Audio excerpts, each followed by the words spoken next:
السلام علیکم ورحمۃ اللہ وبرکاتہ۔ زکوٰۃ اور فطرہ میں کیا فرق ہے؟ بہت سے لوگ آج بھی نہیں جانتے۔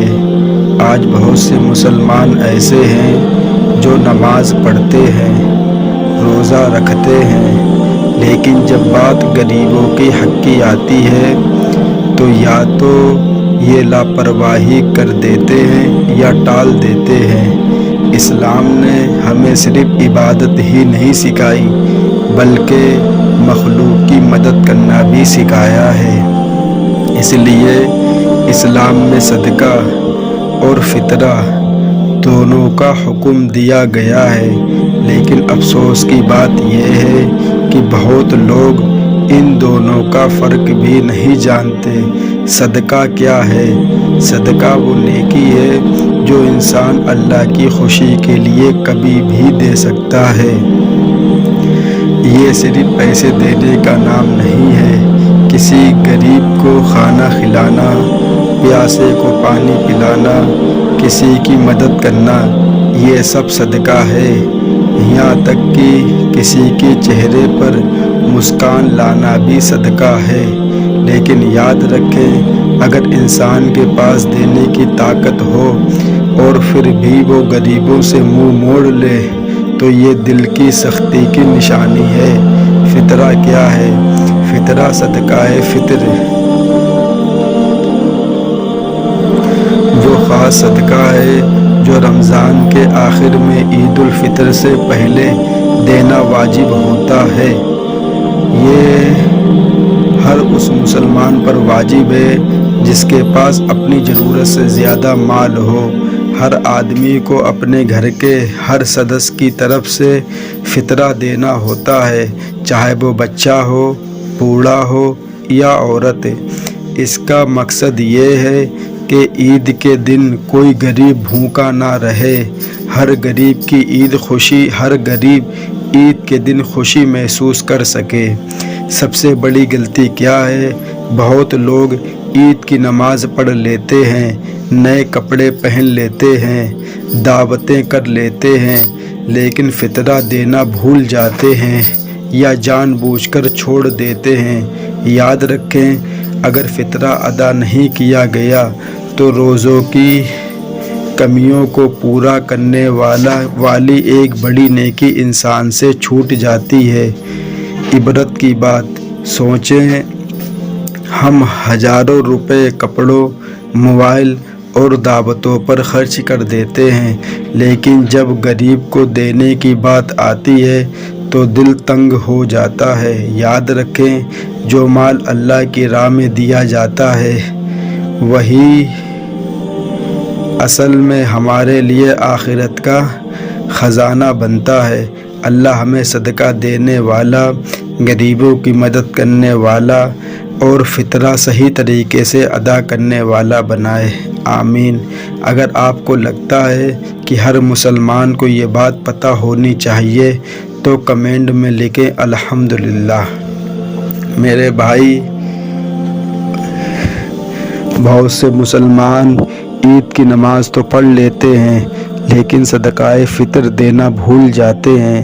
تو یاد رکھیں کہ ہمیں عید کی نماز سے پہلے یہ چیز ادا کر دینی چاہیے، کیونکہ اگر آپ عید سے پہلے دیں گے نماز سے پہلے تو وہ جس کے پاس جو ضرورت کا سامان نہیں ہوگا تو وہ انسان ضرورت کا سامان خرید سکتا ہے، کپڑے خرید سکتا ہے اور نمازیں ادا کر سکتا ہے۔ تو میرے بھائی، ہمیں عید کے دن جو غریب طبقہ ہے، جو غریب مسلمان ہیں، ان کا بھی خاص خیال رکھنا ہے اور غریبوں کی زیادہ سے زیادہ مدد کرنی ہے کہ وہ بھی عید کی نماز ادا کر سکیں اور اپنے بچوں کو نئے کپڑے دلا سکیں۔ لیکن ایک بات میری یاد رکھیں کہ جب عید کی خریداری کرنے کے لیے جائیں تو ذرا اپنے آس پاس بھی دیکھ لیں، کوئی ایسا نہ ہو جس کے پاس کپڑے بھی ہوں، جس کے پاس ٹوپی بھی ہو، جس کے پاس سب کچھ ہو، لیکن ہو سکتا ہے کہ اس بیچارے کے پاس چپل نہ ہو پہننے کے لیے۔ جب عید کی خریداری کرنے کے لیے جائیں تو جو غریب مسلمان ہیں وہ آپ کو نظر آ جائیں گے تو ان کی مدد کر سکیں۔ اب ہوتا کیا ہے، کوئی غریب آدمی ہوتا ہے بیچارہ، پیسے مانگتا ہے تو اس کو پیسے ملتے بھی ہیں، کپڑے بھی لے لیتا ہے، ٹوپی بھی لے لیتا ہے، چپل بھی لے لیتا ہے، لیکن اس کے پاس سیمئی کے لیے پیسے نہیں ہوتے بیچارے کے پاس۔ تو عید والے دن کپڑے تو پہنتا ہے، سب کچھ کرتا ہے، لیکن اس کے گھر پہ کوئی کھانے کی چیز نہیں بن پاتی ہے۔ بعض ٹائم ایسا ہوتا ہے کہ کسی غریب کے گھر پہ سیمئی تو ہوتی ہے، اس کے پاس کپڑے بھی ہوتے ہیں، لیکن اس کی اولاد بغیر کپڑوں کے، بغیر جوتے کے بیٹھے ہوتی ہے، اور وہ سوچتی ہے کہ نہ جانے میرے ابا میرے لیے کب تیاری کریں گے اور کب ہم کو کپڑے دلوائیں گے۔ تو میرے بھائی، اسلام اسی لیے کہتا ہے کہ یہ چیزیں ہمیں عید کی نماز سے پہلے ادا کرنی چاہیے، کیونکہ عید کی نماز سے ادا کرنے کا فائدہ یہ ہے کہ آپ مسجد جلدی جائیں گے، اور جو صدقہ ہے جو ہر آدمی کی طرف سے نکلتا ہے، اس بار 70 روپے رکھے گئے ہیں، چاہے وہ بچہ عید والے دن ہی کیوں نہ پیدا ہوا ہو، اس کی طرف سے بھی صدقہ دیا جائے گا، ہر انسان کی طرف سے 70 روپے۔ اور جو مالدار ہے، وہ مولوی صاحب آئے تو بتا رہے تھے، کشمش جس بھاؤ میں چل رہی ہے، جو امیر آدمی ہے، دولت مند ہے، وہ اتنا پیسہ دے غریبوں کو کہ جتنی کشمش 2 کلو جتنی روپے کی آتی ہے اتنا پیسہ ہر انسان کی طرف سے نکالے، اور جو غریب ہے وہ مطلب گیہوں یا جو سستی چیزیں ہیں وہ 2 کلو کے حساب سے 70 روپے ایسے کچھ ہوتے ہیں، ہر انسان کی طرف سے اتنا پیسہ نکالے۔ لیکن امیر لوگ اس میں بھی تاخیر کرتے ہیں، نماز پڑھ لیتے ہیں، اس کے بعد بری نہ لگے میری بات، دنیا کو دکھانے کے لیے 100 روپے بانٹتے گھومتے۔ میرے بھائی، خدا کی قسم وہ تمہارے 100 روپے کسی کام کے نہیں ہے، کیونکہ جو ہونا تھا وہ ہو گیا، جو نماز تھی وہ تو ہو گئی، اب وہ بیچارے کیا کریں گے؟ پیسہ لیں گے گھر جائیں گے۔ اگر تم مسجد کی نماز کی جگہ پر آدھا گھنٹہ پہلے جاتے، 1 گھنٹہ پہلے جاتے اور یہ حق ادا کرتے تو وہ بھی 1 آدھ گھنٹے میں خریداری ہو سکتی ہے، کیونکہ غیر مسلم کی دکانیں عید کے دن نہیں بند رہتی ہیں، سامان ملتا رہتا ہے، تو فٹاک سے کپڑے خرید کے، جوتے چپل خرید کے، غسل کر کے نماز پڑھ سکتا ہے انسان۔ لیکن ہم لوگ کیا کرتے ہیں، نماز پڑھ لی، اب اس کے بعد سکون سے پیسے بانٹیں گے، یہ لو تمہارے، یہ لو تمہارے، کوئی فائدہ نہیں ہے ان کا۔ تو یہ تبھی اسلام نے بتایا کہ یہ کام ہمیں عید کی نماز سے پہلے کرنا ہے، کہ وہ لوگ ہمارے ساتھ نماز میں شریک ہو سکیں۔ یہ کچھ باتیں تھیں جو میں نے آپ حضرات کے سامنے پیش کی۔ تو گزارش ہے مسلمانوں سے کہ عید کی نماز سے پہلے صدقہ فطر ادا کریں۔ اللہ تعالیٰ ان باتوں پہ ہم سب کو عمل کی توفیق عطا فرمائے۔ وآخر دعوانا الحمدللہ رب العالمین۔ السلام علیکم ورحمۃ اللہ وبرکاتہ۔ جب عید کا ٹائم آتا ہے تو بہت سے مسلمان حضرات عید کی نماز کا طریقہ سیکھتے ہیں، اور سیکھنے کے بعد جس دن عید کی نماز پڑھی جاتی ہے اس دن بھی ان لوگوں سے غلطی ہو جاتی ہے۔ تو میرے بھائی، آج ہم بالکل آسان طریقہ آپ کے سامنے لے کر آئے ہیں کہ اگر آپ نے اس ویڈیو کو 2-3 بار دیکھ لیا صحیح طریقے سے تو انشاءاللہ عید کی نماز میں آپ کی کوئی غلطی نہیں ہوگی۔ کیونکہ عید کی نماز سال میں 1 بار آتی ہے، اور اس میں کوئی گنجائش نہیں ہے کہ کسی مسلمان سے اس نماز میں کوئی غلطی ہو جائے۔ تو میرے بھائی، اس ویڈیو کو بہت دھیان سے دیکھیے گا اور اپنے دوستوں یاروں کے ساتھ شیئر بھی کریے۔ بہت آسان طریقہ، بالکل آرام سے آپ کو اچھی طریقے سے سمجھائیں گے کہ آخرکار عید کی نماز کا طریقہ کیا ہے۔ عید کے نماز میں یہاں وہاں دیکھنے سے بہتر